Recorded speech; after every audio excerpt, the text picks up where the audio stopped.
السلام علیکم، میں ہوں ناروا والا اور آپ مجھے دیکھ رہے ہو ناروا لٹریری سوسائٹی پہ۔ امید کرتے ہیں کہ آپ خیر و عافیت سے ہوں گے۔ ناظرین، آج کے دوسرے ایپیسوڈ میں ہم پھر اور ایک بار بات کر رہے ہیں کتابوں کے حوالے سے، اور اسی زمن میں ہم نے بات کی محترم عبدالرشید بٹ جو سینئر کیس آفیسر رہ چکے ہیں۔ آئیے جانیں کہ ان کے کیا تاثرات ہے ڈسٹرکٹ لائبریری بارہمولہ کے حوالے سے۔ Myself, Abdurrashid Bhatt. My education qualification is I am MA Sociology LLB Honors from Aligarh Muslim University. میں آپ کو لائبریریز کی افادت کے بارے میں 60s سے when I was student of higher secondary school Baramulla, تو 9th کلاس میں پڑھ رہا تھا۔ اس وقت میں نے دیکھا کہ بارہمولہ میں اسپیشلی بارہمولہ ٹاؤن، جہاں جنرل پبلک میں ایک انتھیازم تھا، ایک ڈیزائر تھی کہ وہ اکثر میں نے ان کو بارہمولہ شیروانی لائبریری میں پایا، ریڈنگ روم میں، یا ڈسٹرکٹ لائبریری کے ریڈنگ روم میں وہ اکثر اپنی حاضری دیا کرتے تھے۔ اور ان دنوں کتابیں جو بھی سلیبس سے باہر ہوا کرتی تھی، وہ باہر مارکیٹ میں اتنی اویلیبل نہیں ہوا کرتی تھی۔ 60s کی میں بات کر رہا ہوں، لیکن اس وقت بھی اسٹوڈنٹس لائبریریز کے ساتھ بخوبی وابستہ رہتے تھے، اور لائبریری کے ساتھ اتنی ان کو اٹیچمنٹ تھی کہ وہ لائبریری کو اپنا گھر سمجھتے تھے۔ اسی طرح سے بارہمولہ ڈسٹرکٹ لائبریری کا ایک بہت بڑا اہم رول ہے۔ یہاں ایسے بھی اسٹوڈنٹس اس بارہمولہ ٹاؤن نے پروڈیوس کیے ہیں جن کی ذہانت، جنہوں نے اپنا لوہا نہ کہ اسٹیٹ لیول پر بلکہ انٹرنیشنل پر بھی منوایا ہے۔ اس میں بخوبی آپ جانتے ہیں کہ ہمارے ایک بہت ہی ذہین اسٹوڈنٹ ان دنوں میں ہوا کرتے تھے، مظفر حسین بیگ صاحب، جو ہارورڈ یونیورسٹی میں جا کر جس نے وہاں اپنا لوہا منوایا اپنی قابلیت کا۔ اسی طرح سے بہت سے ایسے اسٹوڈنٹ تھے جو باہر جا کر جنہوں نے ڈگریاں حاصل کی، اور جو اس وقت امریکہ، UK، فرانس، جرمنی، سعودی، ہر کنٹری میں انہوں نے اپنی ایڈجسٹمنٹ انہوں نے کروائی اور ڈیلیور کرتے ہیں ان دی فیلڈ آف ایجوکیشن۔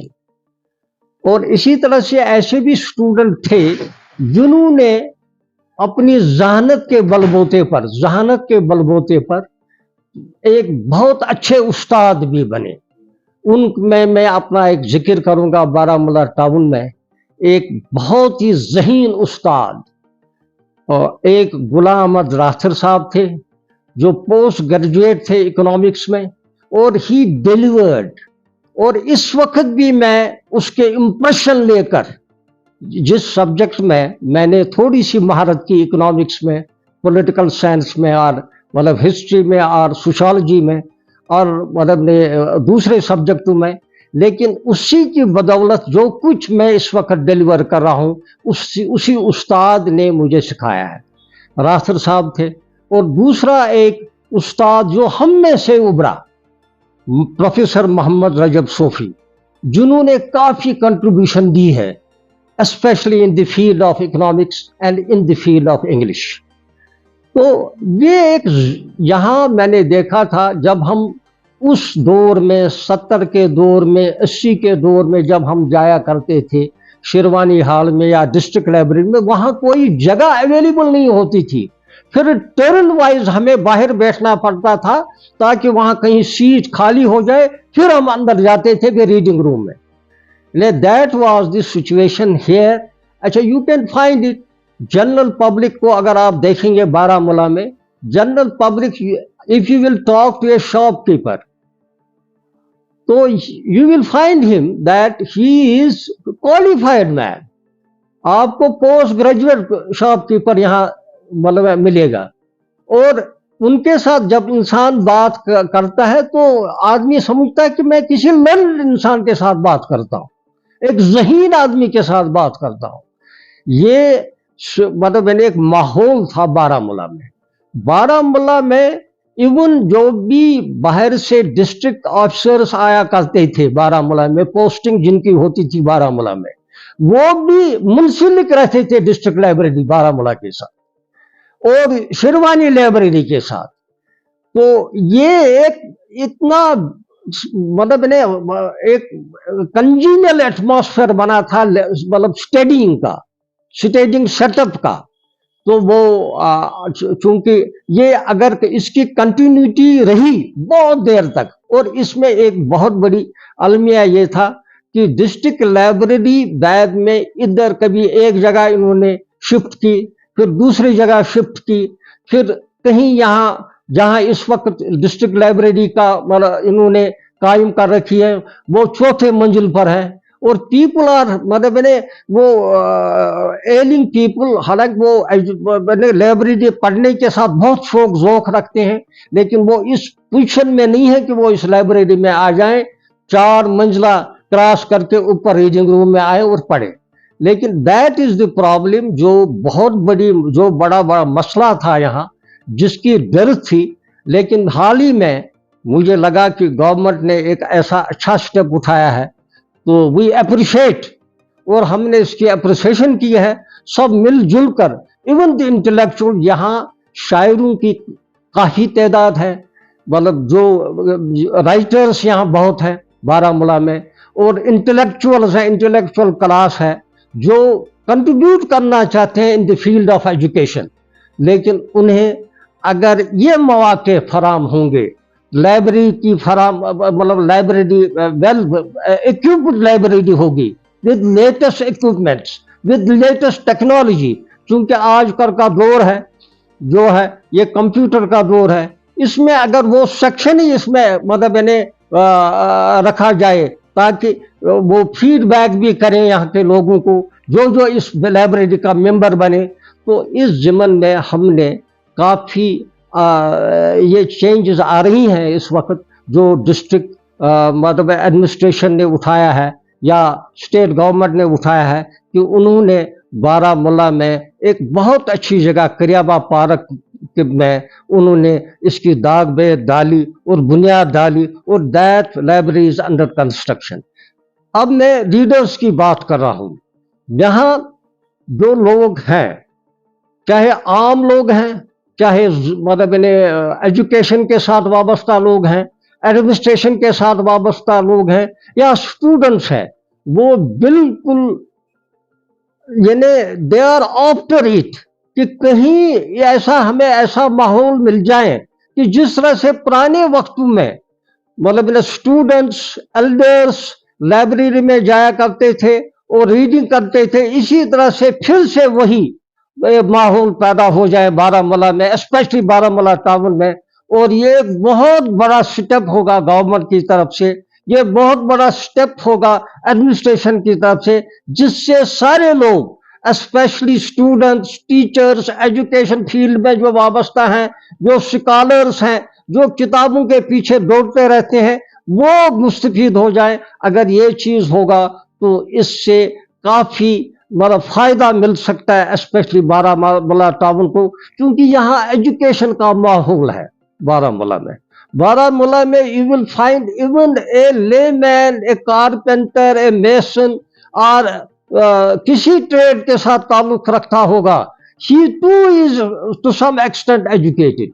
ये बारामूला का है एक सेटअप, मैंने देखा है और इसकी मैंने पूरी एनालिसिस की है कि बारामूला के लोग जो हैं बहुत ज़हीन हैं, और ये चाहते हैं कि कुछ यहाँ ऐसा एजुकेशन का माहौल हो, यहाँ ऐसे ऐसे हॉल्स बने, एक सेटअप बने जहाँ पर हमारे अदीब दानिश्वर लोग डिलीवर कर सकें उन लोगों को अपना कलाम, अपना जो भी उनके कंट्रीब्यूशंस हैं इस फील्ड में, वो उनके सामने रखें ताकि उनको इसके बदले कुछ पजीराई मिले। तो ये माहौल है यहाँ। मैं देखता हूँ कि बारामूला में ये जो भी मतलब यानी तबका है, जो भी तबका है वो ये जरूर चाहता है कि कुछ न कुछ जहां इस माहौल को पजीराई मिले, इसको अपलिफ्ट मिले। नाउ एक और मैं एक्सपीरियंस आपको बताता हूं। यहाँ बारामूला में ये दूर दराज से लोग, कंडी इलाके से, नारवाव से, दूसरे इलाकों से अदीब दानिश्वर आते थे बारामूला लाइब्रेरी में, रीडिंग रूम में।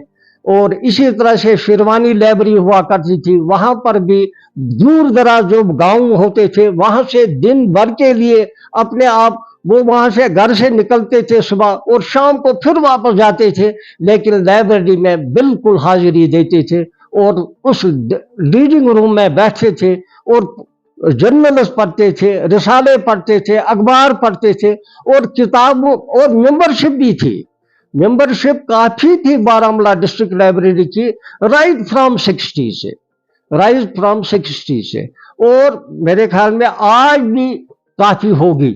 वो उसका इल्म तो मुझे इस वक्त नहीं है, वो तो लाइब्रेरी नहीं बता सकता है, लेकिन इस मामले में काफी लोग इंटरेस्टेड थे कि वो वाबस्ता रहे, और पढ़ने का शौक यहाँ पहले से था लोगों को, आम लोगों को भी, स्टूडेंट्स को भी, टीचर्स को भी, डिस्ट्रिक्ट अफसर्स को भी, और मुलाजिम जो आम मुलाजिम होते थे वो भी लाइब्रेरी से वाबस्ता होते थे। तो ये माहौल पहले से ही यहाँ था, और जिसकी मैं ये चाहता हूँ कि ये आगे बढ़े और इसकी आबियारी हो जाए, और इसमें गवर्नमेंट भी कुछ आगे बढ़े, और अवाम को भी, यहाँ के बारामूला के इंटेलेक्चुअल्स को, बारामूला के ज़हीन इंसानों को, ताजुर लोग जो हैं वो भी इस फील्ड को अपनाए, ताकि यहाँ बिदअत जो है उनका कला कमा हो जाए। बच्चे जो है वो दूसरे माहौल में नहीं चलने चाहिए, दूसरे फील्ड्स में नहीं चाहिए जहां उनकी खराबी हो, उनकी सेहत की खराबी हो, उनके जहन की खराबी हो, ताकि वह पढ़ने के साथ वाबस्तगी रहेगी, उनके जहन जो है फर्टाइल बनेंगे, वो इस सोसाइटी के लिए कुछ कंट्रीब्यूट कर सकेंगे, ताकि ये society not for this Baramulla, for the whole state, for the whole country, वो बिल्कुल कुछ काम कर कंट्रीब्यूट कर सकें इन एवरी फील्ड। चाहे कोई भी फील्ड इंसान अडॉप्ट करे, उसमें इल्म पढ़ने की जरूरत होती है। अगर कोई मैकेनिक बनना चाहता है, उसमें भी इल्म पढ़ने की जरूरत है। कोई कारपेंटर बनना चाहता है, उसमें भी इल्म की जरूरत है। और किसी फील्ड में भी अगर कोई जाए तो उसको उस फील्ड का इल्म होना चाहिए, उसमें उसको स्टडी करनी पड़ती है, उसमें उसको इल्म सीखना पड़ता है। मगर वो तभी होगा जब उसको लिटरेचर, वो मटेरियल अवेलेबल होगा, that will be only available in libraries. और इस लाइब्रेरी की इसीलिए अहमियत है। मैं चाहता हूं कि बारामूला में सारे एरिया में, बारामूला के हर महल्ले में, चाहे वो ओल्ड माला है, नया माला जो नया एरिया है, नई बस्ती जो है, इस एरिया में लोग इस अपने बच्चों को रागिब करें कि वो लाइब्रेरी की तरफ जाएं, लाइब्रेरी को अटेंड करें, ताकि यहाँ एक नया माहौल फिर से, चूंकि यहाँ कुछ बिदअत पैदा हो चुके हैं, जिसको दूर करना यहाँ के सोसाइटी का एक फर्ज बनता है, यहाँ के एल्डर्स का फर्ज बनता है, वो उसमें पूरा अपना ध्यान दें। सिर्फ इतना ही जिंदगी नहीं है कि एक आदमी दिन में कमाए और शाम में घर पर जाकर वो खाना खाकर सो जाए। That is not the contribution. Contribution ये है कि अगर सोसाइटी में हम रोल अदा करें, कंस्ट्रक्टिव रोल, ताकि इस सोसाइटी को जो इस वक्त थोड़ी सी डिरेल हुई है because of bad things you know better, लेकिन जो भी गलत चीजें यहाँ अरब लोगों ने की है उसका कला कमा हो जाए, और इंसान जो है राह रास्त पर चले, और लिटरेचर दूसरे चीजों की तरफ अपने बच्चों को रागिब करें, बुक्स रीडिंग के तरफ बच्चों को रागिब करें, ताकि उनमें एक नया बड़ा एक स्पिरिट पैदा हो, एक स्पिरिट ऐसा पैदा हो ताकि वो सोसाइटी और सारे मुल्क के लिए कुछ कंट्रीब्यूट कर सके। That is my message to all. उम्मीद करते हैं कि आपको हमारा ये सेकंड एपिसोड पसंद आया होगा। अस्सलाम वालेकुम।